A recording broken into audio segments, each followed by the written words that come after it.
Hey, everybody. Welcome to another episode of Risk On, Risk Off, and I'm your host, Brian Hunt. If you've been a regular of this show, then you know we cover risk in a lot of different topics with a high concentration in the construction and real estate world, but we also delve into other areas as well because risk is sort of permeates throughout everybody's life and everybody's organization, everybody's business. And, whether it be macroeconomics, which we've talked in the past, we've talked about, geopolitical risk and how that can impact things at home. And we can also talk about, as far as the benefits of going to a captive to help reduce your risk profile and as far as alternative risk transfers, because there's risks in different facets. And we talk about a lot in organizations, what we can do to improve organizations, whether it be you get a new piece of equipment so you're more efficient, you can produce more widgets to sell to your clients. We talk about, in getting software to be more flexible, more nimble, help create an organization and monitor all your operations and try to tweak your operations to be more efficient. But at the end of the day, every organization is comprised of people. And then the question is, how do you get the most out of your people? And whether it be you thinking you as an individual saying, am I really in the best spot? Am I really doing the best job I should? Is this really the most efficient use of my talents? Is this going to maximize my benefit and my wealth by being in this job, or am I miserable? And then also from an organizational standpoint, people have teams, people have groups. And then the question is, are your groups perfectly aligned? Are they best set up to get the most out of each member of the group? And does your leadership, your management know how to get the most out of those people? They know how to build teams and they know how to deal with individuals, because we put a lot of time and effort in, physical improvements, operational improvements, but we not necessarily put enough time and capital into human capital improvements. And so that being the case, I thought this would be a great opportunity to bring in my friend who I've known for quite some time, who is sort of an expert in this area, to try to help teams and individuals get the most out of their talents, to make sure that they are fully happy and fully operational and really contributing the best they possibly can to meet their individual and group goals. And so at this moment, I'd very like to add my friend, Norma Lehman. Norma, welcome to the show. Hi, Brian. Thanks so much for having me. Oh, my pleasure, Norman. That's, I've had the pleasure of, knowing you for a while, but specifically, I've kind of known what you've been doing the past couple of years to try to help bring about, help people become more, I guess, fully engaged, or even just happier, or making sure they're getting the most out of their talents, which I think, a lot of things we can get into this down the road, but how do you know what your talents are? I mean, you think you might know it, but that whole process can be sort of a journey. And a lot of times we might be just, run around like blind mice trying to find our talents, not necessarily know what they really are. Exactly. Yeah. Great. Well, Norma, before we delve into what you're currently doing, I like to say tee off my clients, you're about my age, is, my guess is, if we're playing a game of modified game of where in the world is Carmen Sandiego, where in the world is Norma Lehman today? Well, I'm in my home office in downtown Dallas right now. Awesome. And so, Norma, let's get your background. Are you from Dallas originally? No, I'm not actually. I grew up in north central Indiana, small, tiny town outside South Bend, Indiana. Cornfields, bean fields all around us. Okay. And so from there, I know you went off to college. So where'd you go to college? Yeah, so I was a late bloomer, so I didn't go to college till I was 30. I grew up the middle child of 3 girls, and I always was creative, and I loved, crafting, creating, drawing, all that good stuff. And so I always, when my parents started building a house when I was a preteen, I got really involved in that, and that really drew out my creativity, and I wanted to be an interior designer at that point. So I did eventually go to school for interior design, but that was, I took a little detour. I ended up getting married early and worked in a dental office for about 5 years before we started a family. And then I was a stay-at-home mom, and I was a happy stay-at-home mom. I loved it. Yeah. It was really great for me. But when my kids went back to school, I still had this, or when they started going to school, I had this longing to be an interior designer. So finally at 30, I went to undergrad for the first time. Well, so that's an interesting point. So maybe we'll so early on, you had at least maybe, like you said, high school, you had a sense of drawing, creativity, even interior design. But did you necessarily know at that time that was maybe something you wanted to do, or is it just something that was a passion of yours? No, I was always drawn to the creative side. That's the side of the brain I use most is the creative side. And so I always had that bent. Got it. I can remember my dad buying me a drafting table when I was, in middle school, just to feed that passion. And so it just was a natural fit for me. Once I started working with my parents on their house design, I was like, this is how I want to channel my creativity. And so where'd you go to college? So I went to UTA. Okay. I studied at UTA. It took me 7 years to get through it because I was still pretending I was a stay-at-home mom. So I would schedule my my classes around my kids so I could still kind of be there for them. Now, is that I know they have a very strong architecture program over there. Did you receive a degree in architecture, or is that what it was? No, it was in the School of Architecture, but it's a Bachelor's of Science in Interior Design. Awesome. And so what brought you to Texas or Dallas, like everybody else on the planet? How'd you get to Dallas? Yeah. So I was married at the time, and we decided to move to a bigger market. Obviously, Indiana was a small market for us. And so, I wanted to pursue my dream of going to interior design school. Mm-hmm. And so we moved down here so that those two things could happen. And That's how we got down here. The kids were very little then, and they started elementary school. Okay. And so we've been down here a while. So let's talk about you get your bachelor's, and you got your degree. So what was your career like in the AEC community over the past years?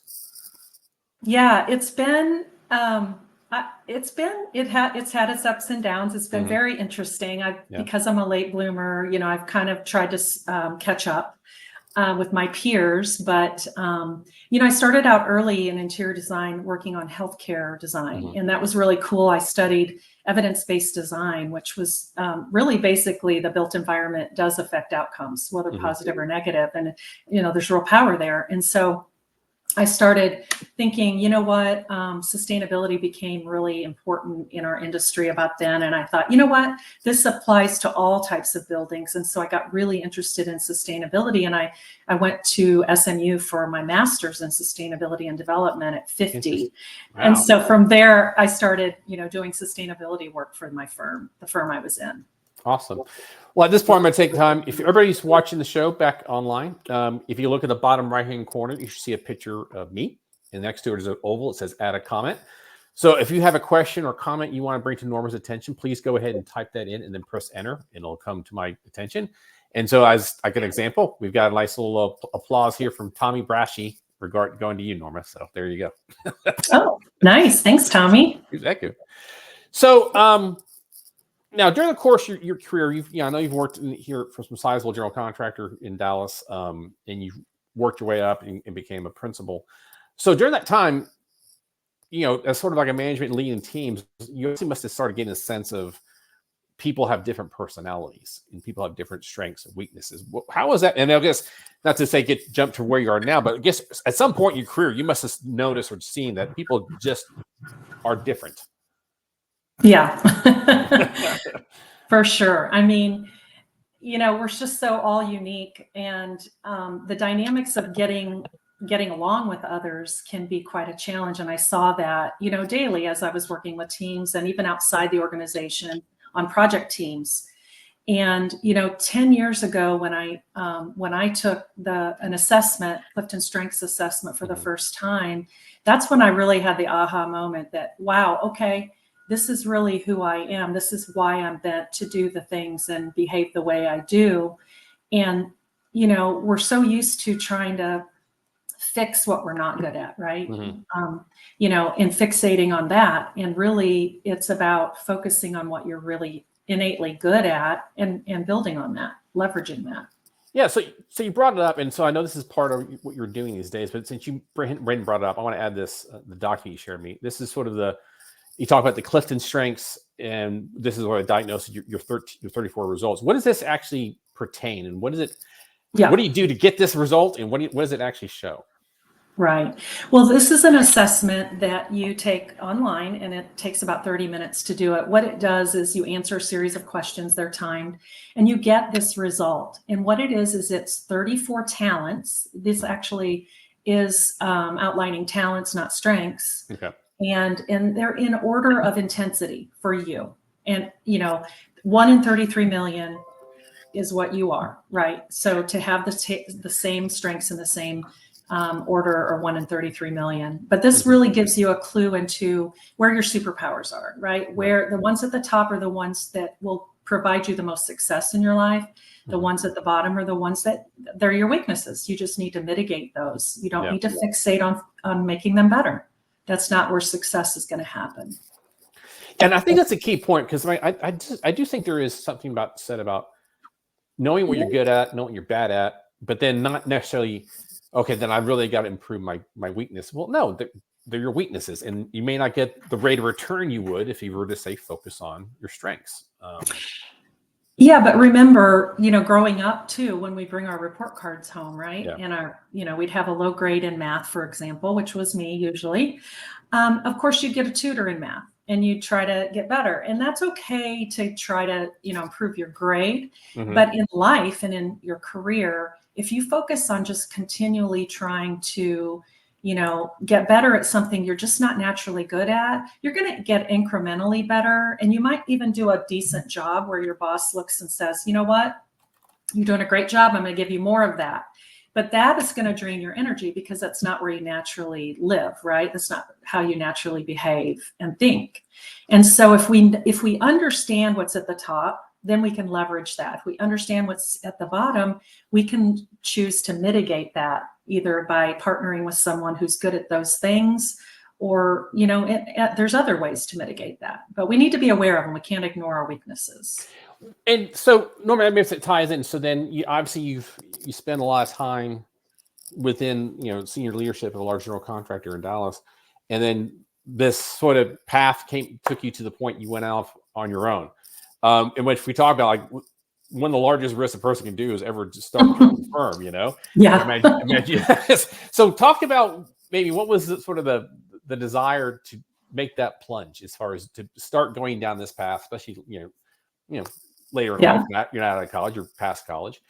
Yeah. But take on that is probably the largest risk a person can ever take on. Right. And generally speaking, I'm not a risk taker. Like physically, I'm not. I don't like extreme sports or anything like that. But for some reason, with life and, connectedness is a high strength for mine, which means everything happens for a reason. There's no coincidences. And I believe that if I have a feeling about doing something, that must be, and I go after it.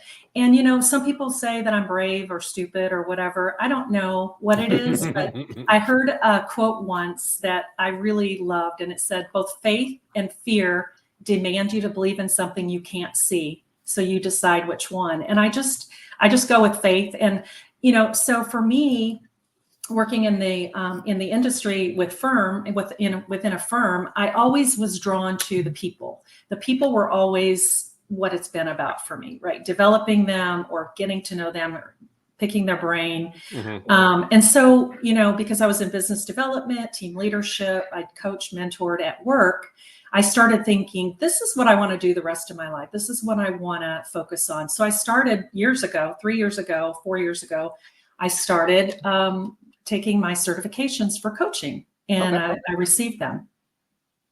Yeah. And so what is that process like for coaching? What does it require? And like the time frame, how does that work? Yeah. So my initial certification was a general kind of career coaching, life coaching certification. And that took 8 months. It was once a week, and it was in the evening, and I just got online and did it, and then took an exam. Then I decided Clifton Strengths was the thing I wanted to really be certified in. That was a 5-day intensive. And then you have to do some practice coaching, and then you take the exam. Awesome. To get certified. So you do this, you're providing this coaching to not only individuals, but firms, correct? Correct. Yeah. Can you walk us through, I guess, sort of like anything else, there's a need out there for your services, because what is it that you can provide a current firm to help them think about, what they haven't thought about in the past, or whether maybe or make some improvements? Because I do think there is definitely firms, or maybe don't necessarily put the time and effort into developing their human capital like they should. Right. Yeah. And that's so important. And Clifton Strengths, just to say, It's a professional and personal development tool. It's not a personality test. So it really does help you develop yourself professionally and personally. But, I think what a lot of firms are experiencing is disengagement. Okay, this is a major problem in our world. Really, it's a global problem. And Gallup, who is the parent company of Clifton Strengths, you've heard the Gallup polls and all that. They're an analytics and research firm, so they have all of the research on, what's the state of the global workforce. And what they found is probably over half, maybe about 66% of employees are either not engaged or actively disengaged at work. And what we're finding with that is 70% of the variance in team engagement has to do with the managers. So managers are critical to this. And is that sort of like, I was talking to someone about this recently, it's sort of like maybe falls in the same term. Is that where we kind of refer to as quiet quitting? Oh gosh, yes. Yeah. Yep. Yeah. Well, Gallup reports that 51% of employees in the US are actively looking for a new job or open to a new one. And those are the quiet quitters. And the reason, they said the number one reason for people quitting, we used to hear, I quit because of my manager, which is partly true, because the manager dictates your development and career growth. And that's the number one reason why people quit, is lack of development and career growth. So this can really help. I mean, I can tell you, at least looking back at my prior history, personally, I know there were times, it's like for me, it took me a while to get to this point where I think I'm playing in the right sandbox. But I think there was definitely times where I knew I was not in the right fit, and, impacted me. And, like I'm a pretty, Norma, you know me for a while. I'm kind of like, either I'm in or I'm all in, I can't fake it. That's true. So when I've had those jobs where it just didn't feel right, it's like, me personally, it saps my energy, it saps my creativity, it saps my, stress, and you bring it home and it affects your daily life. It's hard to separate that. Absolutely. Yeah. And you just hit it on the head. What gives you energy and what drains your energy? That's the beginning point of really realizing, are you in the right seat of the bus? Right. Yeah. Yeah. No, I totally agree, because I think that's you and I were chatting about this prior, and right now I'm in the middle of reading a book from Scott Galloway. He's one of my favorite authors. He does podcasts, and he talks. It's the algebra of wealth, and he specifically talks about and I've got the quote right here. I'm going to read it. Even into our early careers, we tend to form ideas about who we want to be based on minimal data. What our parents dare to value, what our friends are excelling at, what's valued in whatever job we happen to get after college. It'd be hard to accept or even realize that our talents likely lie elsewhere. And that's kind of like, I think that when I read that, kind of hit on the head. It's like, you don't know what you don't know. You have maybe a perception of this, but the world's so much bigger, the occupations are broader, and then might be something out there that's actually a better fit for your skill and talent level. But then the question is, how do you find that thing, Yeah, Brian, that is such a great quote, because I'm actually working with 2 students right now, which I adore working with students. One is going into senior year of high school, and one is going into sophomore year of college. And it's just that. It's that notion of, okay, what does mom or dad want me to do? What is expected of me? What are the top, paid grades for careers? And they're not thinking about, okay, what is it that I do best? What is it that I naturally am drawn to? What will give me energy? And when we go through their top 5 Clifton Strengths, it's kind of an aha moment for them. And they're like, well, what should I be then? What career should I have? And I'm like, this doesn't tell you what career you have. This is your how you're going to do it, not your what. So figure out your how, what gives you energy, and figure out where your passions lie. And that intersection is what your career would be. Amen.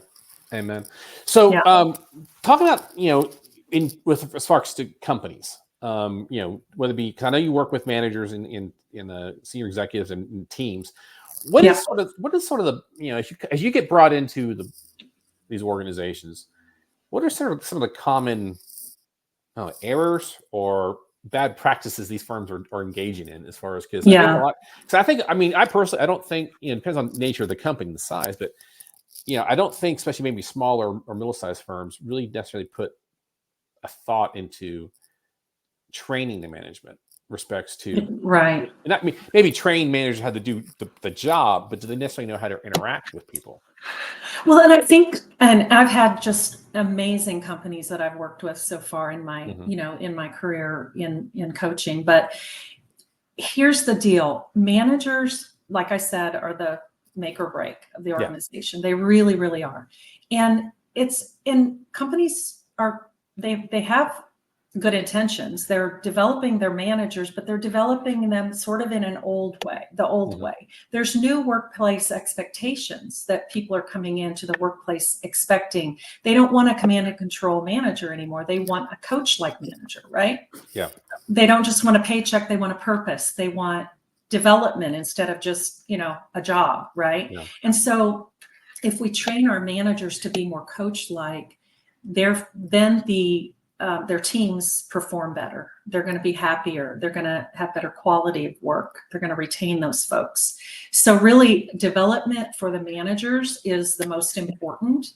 Not everybody starts that way, though, but I think that is kind of, if you had to choose one thing, I would say train up your managers, help them understand their strengths and how to leverage them, and then do the teams with the manager, and so that they can understand each other and get along better, collaborate better, and also just have a better work product. Sure. And be happier. So can you maybe, without maybe you can withhold the names and protect the innocent, could you maybe walk us through some examples of, say, some firms you've got engaged with, as far as you get in, you observe, you maybe work with them, and then maybe some of the results that came after that. I mean, because like anything else, we all want to hear. It sounds fantastic, but what are some of the actual examples you can show us or talk to us? Right. A lot of times, what it starts with is a workshop, a team workshop. And I've got a really great example. In fact, I just posted a wonderful testimonial today on LinkedIn. Great. From Ashley Scarce with Batson Cook Construction in Atlanta. Okay. They were having their sales and marketing retreat in Atlanta. They brought all the national sales and marketing folks together for a retreat, and I was a portion of that. I facilitated a Clifton Strengths for Sales workshop. It's a specific role-based Clifton Strengths workshop that I help them understand, their individual strengths and appreciate who they are. And then also, how do we work together? And so we had a 4-hour workshop, and it was amazing. The aha moments were crazy. They really got into it too. That really helps too, when you're willing to really be open and a sponge for this, because what they realized is, this is what I need to be happy. This is what I need to be satisfied in my role and stay engaged and to really be successful in sales or marketing. Yeah. And so it was a really neat day. I come away with it just as pumped as they did, and it's just amazing. But other times we just do like teams get together, certain teams, like an accounting team, and we do strengths with them. And then I do one-on-one coaching as well to dig deeper into each person. Well, that's so then kind of related to both those things. I'm curious, when you've been working with your firms, your clients, have there been, as a result of, whether it be individuals or management, decide, what, that person's in the wrong spot, whether good or bad, or someone finds out, I really probably shouldn't be a manager. I'm curious, have there been some sort of like aha moments where people realize and they probably got to tweak this team one way or the other? Yeah. Yes, absolutely. And that's true. I do an exercise that was like, okay, what are your top 5 tasks that you do every day or every week? What are your most important tasks that you do in your job? And then which of those give you energy and which of those drain you? And that's really a clue to like, okay, 90% of my day is stuff that drains me. I'm probably not in the right seat of the bus. If it's just 10% or 20%, okay, we all have to do things we don't like to do. Let's do them early in the morning, or let's knock them out, or whatever. Sure. But I have had folks say, I was in an operational role, and I'm really best suited for business development. And that has been really cool to see that transition. Very cool. Very cool. So walk us through maybe kind of like what the process is for, say, individuals to work to get some coaching. Because I go back to the point, there's probably a lot of people, still even my age, that necessarily think, man, am I really in the right spot? What can I do to find the right spot? Yeah, and I will say that the basis of all my coaching is Clifton Strengths, because I feel like no matter what challenge or goal we're working on, I'm working on with that individual, unless you understand how you tick, like what really makes you tick and who innately you are, we can't resolve any of that. So I start with that, and I do an hour to an hour and a half once or twice a month with individuals, whatever their cadence, whatever they think their cadence needs to be.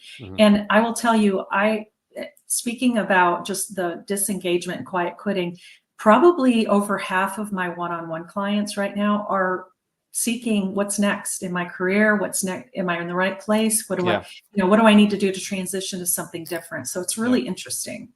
Do you find, and I can see we're all maybe creatures of comfort, but also, like, say, as you get a little bit older, like, you and I, you might have a reluctance to make a big change like that, because there's, the financial security, or whether or not, you might have to take a pay cut.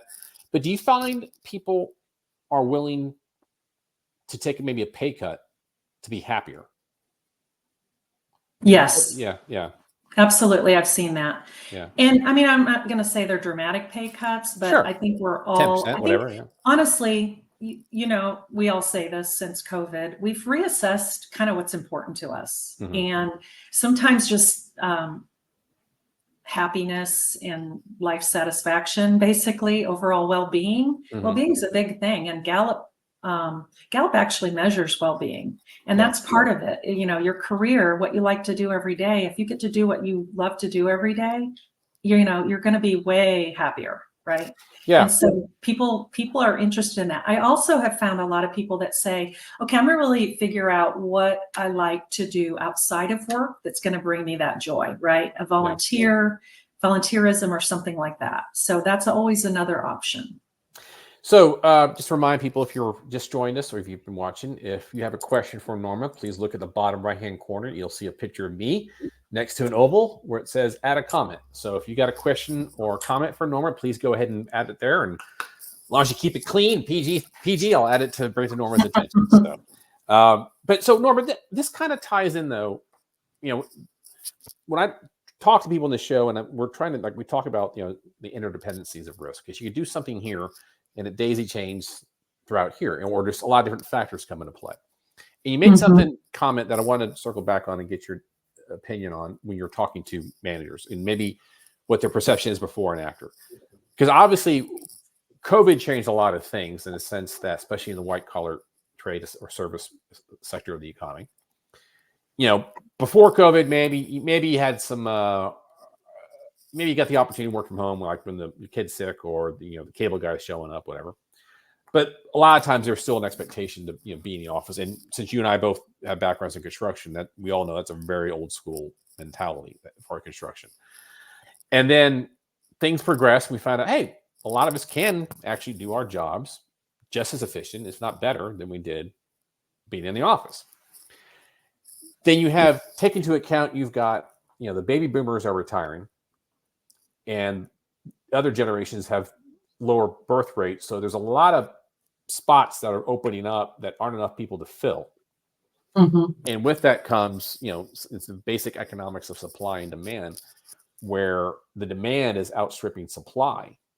So that now I would say, individuals have a lot more say in what they want to do, maybe a lot more options. And then also maybe at the same point have a lot more negotiating power when they're talking to prospective employers about, I have to be in the office 5 days a week. Oh, great. The other one's going to let me be home at 4. I'm not going to do that. Have you noticed, as far as that dynamic come into play, where you're talking to people, it's not just maybe the right fit, but also the right culture as respects to organizations. As far as you can have the right fit, great, but if the culture stinks, well, that ain't doing me any good. Absolutely. Yes. I mean, culture's king. We've heard that, right? Yeah. And I think it's becoming, I think the new workforce is challenging the words on the wall, right? Yeah. The mission statements and the cultural words on the wall. And they really want, they want it to be lived out. Gallup talks about 4 needs of followers. They have this 4 needs of followers. One of them is trust, right? Mm-hmm. Do the leaders do what they say they're going to do, right? Is there predictability there? Compassion is the second one. Like, do they care about me, right? Can we have tough conversations and still have respect? Stability is the third one. Just know where the company's headed. Yeah. And then hope. Is there hope for the future? How do I see how it's going to get better if it's tough right now? Mm-hmm. And so that's what the new workforce is looking for. That's where there's going to be satisfaction. That's where there's going to be all the metrics that prove that employee engagement does affect the bottom line, right? With productivity, performance, and all of that. So, Norma, I want to pivot a little bit because this sort of it goes to talent, but it's also goes about something you've been very sort of engaged with recently and passionate about. And we made allusions to it. It's been challenging, to say the least, for subcontractors, especially trades, to find labor. Because you've got a lot of guys who are about to retire, and there's a whole generation out there necessarily that didn't want to work in the trades. Maybe because the default over the years is to go to college, and maybe they realize it's not, it's beneath them or it's not worthy of pursuing. So I know you've been really heavily involved with the initiative to try to change that dynamic, change that perception. Can you walk us through a little bit about that? Oh, I'd love to. This is my passion project. I'm lucky enough to work on it to spread awareness and actually raise money to get what's called Be Pro, Be Proud. Okay. And it is a mobile workshop that will go around to middle schools and high schools every day of the school year and introduce the skilled trades, the technical trades, to students as a viable and very lucrative career of first choice, right? Yeah. Because we know the number one issue in the construction industry is skilled craft professionals, right? Yep. The stats show 86% of commercial contractors and 82% of manufacturers report they struggle with filling positions, right? Mm-hmm. And somebody mentioned by next year, 2025, we're going to be at 1.5 million short of craft professionals in Texas. And that's just Texas. That's not the United States. So what this does is this raises awareness and actually changes the perception of these viable careers, right? It makes them, it makes them viable again. And not everybody's wanting to go to college. A 4-year degree doesn't always. My son went to a 4-year college and he doesn't even use the degree.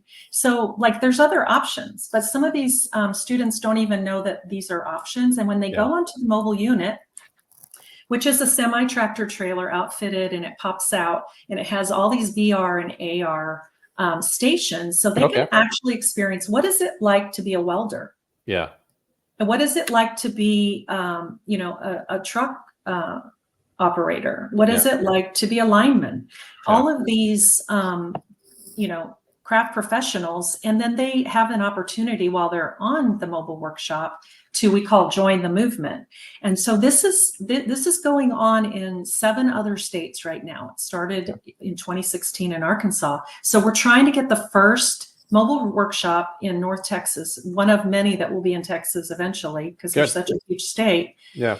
But the mobile workshop allows these students to experience what those trades are, sign up to say, I've got interest in welding, for example. And then they can also look at the education partners, such as Dallas College or whoever provides that training. I'm interested in that. And then also employers. We have employers that will be listed on there. I'm interested in working at Benny Keith or, XYZ Electrical, group. And so these are strong leads to these education and employers. And then this student has the full path. They have the full path to a viable career. So Fantastic. It's pretty exciting. Yeah. I'm curious. It's been in other states. I mean, obviously, if it's spreading, it sounds like it's been successful. I mean, have you? Very. Yeah. So yes, very. Okay. Yep. Good. I would urge all of the listeners to go to beprobeproud.org. Good. And check it out. That's the national website. Then there's links to each of the states, and they have stats on there showing, what an incredible impact this has made. We're excited to bring it to North Texas. We've almost raised all the funds for it. If you're interested in being involved in it, please reach out to me, because we do need to close the gap on funding, but we're ready to get this thing manufactured and rolling out, hopefully by the spring semester. That sounds exciting. Is 200 students a day go through this. Oh, wow. That's fantastic. And I think, there's definitely seems to be at least a, initiative or push for people to do different things. And thanks for Tommy for bringing up. Yeah, thanks, Tommy. There is the website. There's the link to find more information about what we're talking about here.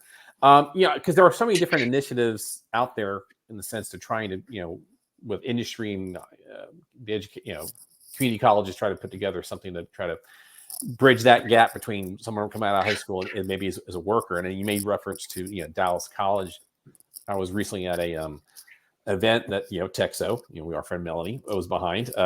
They're Plumbing 101, and they did it up at the CEF campus up at Dallas College in Capel. And I always enjoy those because it helps me from my position just better understanding what's going on at the ground level on these projects. And it goes to show, like, these plumbers, and I've heard this, plumbers, you say you poo-poo the guys not going to college, but man, you can tell these guys are pretty smart, because it takes a lot of hours and a lot of training to get to be master plumber. It doesn't happen. And they make a lot of money, and they don't have a lot of debt. They have zero, basically very little debt coming out of that.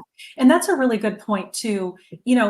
Talk about changing the perception of these careers, right? That building was designed, and I was part of that team, to change the perception, And so I think that we're onto something there. And this program also raises awareness to reskill adults, right? Yeah. When we talk about, okay, what's my next career choice, or how am I going to upskill here?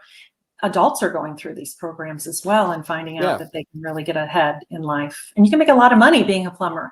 Yeah, you can. Yeah, and I got the chance. Like I said, I went to the campus and I toured it, and it's a beautiful building. So you guys did a nice job on it. And yeah, you're right. And I mentioned we were there like towards the end of the day, and people were coming in later for classes, and these are adults, or whether part of the program or they're continuing education or whatever. But yeah, it's pretty impressive setup. It's not just tilt wall construction, a bunch of bays. There's actually some thought to this building and how it flows. So yeah, and I would say the Be Proud mobile workstation or mobile unit is not a training center at all. It's not about training. It's about awareness, and it's about raising the perception. We have great training partners like Dallas College, and they've been a great partner in this from the very beginning. I would say they're behind this 100%, and we've had a lot of support from them. So we're really excited about that relationship. But we're gonna change students' lives. I just get so excited about this. Yeah. That I just, I can't. Awesome. I can't say enough about it. Yeah. Awesome. Well, Tom, Norma, to be sensitive time here. So, we've talked about your career change, your new consulting service, your passion for the AEC's community, bridging the gaps. But so, Norma, when you're not working, what are you doing? Well, when I'm not working, family is really very important to me. In fact, I just got back from last night from Michigan visiting my 87-year-old mother. She just had a birthday, so I spent the weekend with her and my sister, which was amazing. God bless her. That's awesome. I know. I try to go at least 3 or 4 times a year to see them. But, I've got 2 adult kids that I love to spend time with when I can. My daughter is the oldest, and she's given me 4 grandchildren, which it's the best role ever. They're awesome. And my son is a drummer for a pretty well-known band, and he travels the world. So when I get to see him, that's wonderful, but he's out and about all the time. So. And did you mention he just came back from Paris? Is that correct? Yeah. They have a full schedule this year of festivals instead of concerts. So they're doing festivals all over the world. Good. What kind of music do they play? It's called progressive rock. All right. Okay. It's mostly instrumental, and but they do have some vocalists that guest sometimes with them. Nice. But yeah, he's having the time of his life. Well, since we're July 2nd and we're here in Dallas and we're, obviously broaching the 100-degree temperature scale. So what was the temperature like when you were in Michigan? Oh my goodness. The high was like 77 at the highest. Yeah. It was a little chilly. Yeah.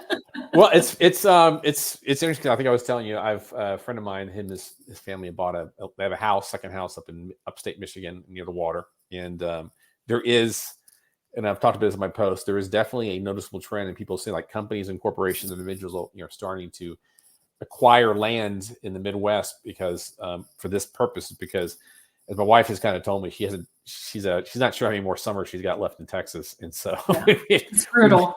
No, it's pretty brutal. And so rather than being snowbirds going from the Northeast down to Florida at wintertime, I think, there's gonna be definitely a trend of people getting out of town, getting out of here in the summertime. Like for years, if you had money, you had a place in Colorado or New Mexico, but I think now people are starting to go a little bit further north. So I met a lady, associate dean, yesterday when I was in Michigan at Western Michigan University. I was just chatting with her about strengths. They're very big into strengths on their university campus, and I was just picking her brain. And she said, "Oh, you're from Dallas. I am heading there on Friday. I'm going to be there for a week." And she looked visibly like distraught about the temperature, and I'm like, just stay inside. Stay inside, man.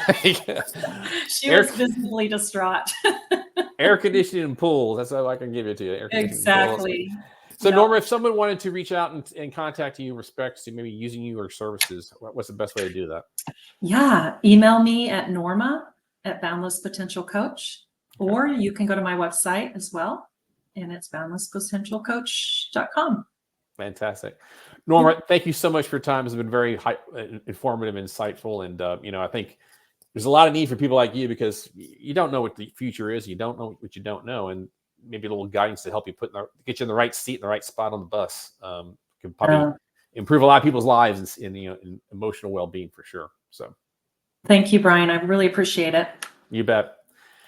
Well, that was Norma Lehman. Hopefully you guys found that to be an informative conversation. I think a lot of us can probably be sought and think about it as like, am I really doing the job I want to do? Or is this really the right career path? Or is this the right position at my firm? Because you have a preconceived notion as far as what occupations are. And like you said, like Scott Galloway quote, about based on your parents and where you went to school and colleges and people you met. But there's such a bigger world out there of different industries and occupations that might be a better fit for you.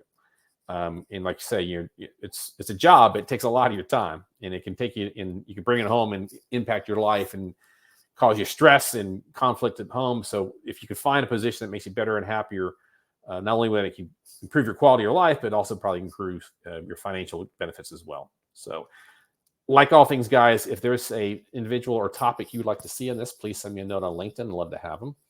And you can also subscribe to my playlist on YouTube to find this and other interviews I've done in the past. Until next time, guys.